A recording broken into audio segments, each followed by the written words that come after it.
खट्टा खाने वाली चुड़ैल। रात को अचानक राधिका मौसी को किचन से कुछ गिरने की आवाज आई। उन्होंने बाहर निकल के देखा तो किचन में उन्हें कोई सफेद साड़ी में दिखा। वो चीख पड़ी, हे भगवान, आलतू जलाल तू आई भला को टाल तू, आलतू जलाल तू आई भला को टाल तू। राधिका मौसी को चीखते सुनकर श्रवण बाहर आता है भागते हुए। अरे माँ, क्या हुआ? क्या देख लिया? दादी माँ आ गई क्या सपने में? अरे बेटा, रसोड़े में देख तो कौन है? श्रवण रसोड़े में झांक कर देखता है और उसे कोई नहीं दिखता अंदर।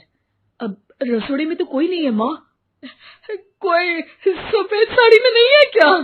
नहीं माँ, कोई भी नहीं है। चिल्लम चिल्ली की आवाज सुनकर काजल भी वहां आ जाती है। अब क्या हो गया माँ जी? अरे बेटा, रसोड़े में एक चुड़ैल थी सफेद साड़ी में। अरे क्या कर रही थी वो अंदर? अरे बताया नहीं, कल आएगी ना तो पूछ लूंगी। चुड़ैल जी, आपका क्या प्लान है? माँ जी, रात बहुत हो गई है, आपने कोई बुरा सपना देखा होगा, चलिए सो जाइए। राधिका मौसी सोने तो चली जाती है, पर उनको रात भर नींद ही नहीं आती। वो कुछ भी उलझुल बातें सोचने लगती है। कहीं चुड़ैल की वजह से तो घर में टेंशन नहीं हो रहा, कहीं उसी की वजह से तो वो दादी नहीं बन पा रही। सुबह जब राधिका मौसी रसोड़े में छानबीन करती है तो पाती है कि नींबू का अचार गायब है। चुड़ैल नींबू का अचार ले गई, मुझे तो ठीक नहीं लग रहा कुछ। चुड़ैल को भी पता है कि जिंदगी का असली मजा तो खट्टे में ही है। राधिका मौसी झट से श्रवण को फोन कर देती है। बेटा, मुझे समस्या समझ में आ गई है, हमें एक तांत्रिक की जरूरत है। अरे क्या बोल रही हो माँ, तांत्रिक की क्या जरूरत है? आप पूजा पाठ तो कर ही रही हो ना। आलतू जलालतू मंत्र सारे फालतू जैसे कुछ मंत्र पढ़ो, चली जाएगी अपने आप चुड़ैल। अरे नहीं बेटा, कभी चुड़ैल को कम नहीं समझते। अरे तुझे पता भी नहीं चलेगा कि कभी वो छल करके काजल की जगह घर की बहू खुद बन जाएगी। क्या माँ, कुछ भी बोल रही हो? कहाँ काजल और कहाँ चुड़ैल? वैसे एक बात बताओ, काजल को अगर गाने के लिए बोल देना तो चुड़ैल काजल की आवाज सुनकर घर तो क्या धरती लोग छोड़कर चली जाएगी। तुम ना पढ़े लिखे बच्चे हर चीज को मजाक समझते हो। तुम रहने दो, मैं खुद ही तांत्रिक को बुला लेती हूँ। अच्छा सुन, शाम को इमली लेके आना। क्या है कि चटनी खाए बहुत दिन हो गए है ना? नहीं माँ, इमली तांत्रिक से ही मंगवा लो ना, आटा वगैरह भी उसी से पिसवा लेना। देखो मुझे काम करना है।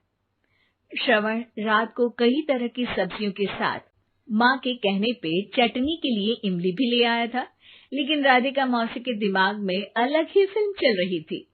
उन्हें अब सिर्फ शक ही नहीं यकीन होने लगा था कि शायद चुड़ैल ने श्रवण पर अपना जाल बिछा दिया था, जिस वजह से श्रवण उनकी बात ही नहीं मान रहा था।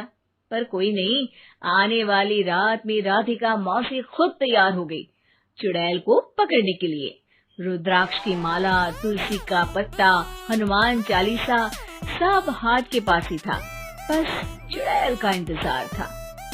और जैसा राधिका मौसी ने सोचा था वैसा ही हुआ। वो चुड़ैल उस रात भी आई, पर वो राधिका मौसी से तेज निकली और राधिका मौसी के उससे पकड़ने के पहले ही वो भाग खड़ी हुई। जरूर बहू पे साया है उस चुड़ैल का, तभी तो श्रवण के कमरे में गई है। और अगली सुबह राधिका मौसी पिछली रात हुए हमले में किन चीजों का नुकसान हुआ उसका हिसाब लगा रही थी। उनके खेमे से एक आम के अचार की शीशी भी गायब हो चुकी थी और वो इमली भी जो कल श्रवण लेकर आया था। राधिका मौसी इस बारे में सोच ही रही थी कि श्रवण जल्दी से रसोड़े में आकर दवाइयों की पोटली ढूंढने लगता है। अरे बेटा, क्या हो गया? अब माँ, वो काजल की तबीयत खराब है, बहुत घबराहट हो रही है उसे। हे भगवान, मैंने पहले ही कहा था कि तांत्रिक को बुला लेते हैं, पर नहीं। अब देखो, उस चुड़ैल ने काजल को अपने वश में करना शुरू भी कर दिया है। हालांकि श्रवण भूतों में विश्वास नहीं करता था, पर अब वो भी डर जाता है। और राजी हो जाता है एक तांत्रिक को बुलाने के लिए। कुछ ही घंटों में तांत्रिक आ जाते हैं और राधिका मौसी तांत्रिक जी को सब बता देती है। घोर संकट, घनघोर संकट, चुड़ैल को मारू जोर चाकट, ओम भट स्वाहा खटखा के आहा। अरे ये क्या मंत्र है? मेरे खुद के ओरिजिनल मंत्र है, कल रात को ही लिखे हैं, अच्छे लगे तो दाद चाहूंगा। एक और मंत्र सुनो, अर्ज किया है आब्राकडाब्रा, दिल्ली बम्बई आगरा, चंदा मामा सोबरले सुरन मामू जारा। ये मंत्र है? अरे कोई 40 वालीसा पढ़ो ना। वक्त कम है, 40 नहीं पड़ेंगे, 20-25 में काम चलाना पड़ेगा। अलग निरंजन जाके लंदन, मुफ्त का मंजान घिस मेरे नंदन। अरे जल्दी करो तांत्रिक जी, जल्दी करो। तांत्रिक अपने उल झलूल मंत्र पढ़ने लगता है। श्रवण को तांत्रिक पे शक होता है।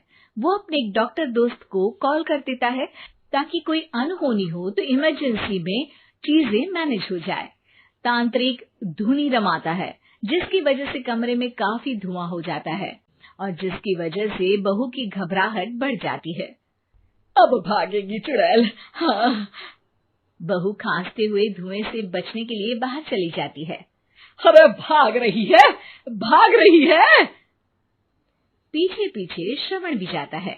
बहू एक सोफे पर बैठ जाती है।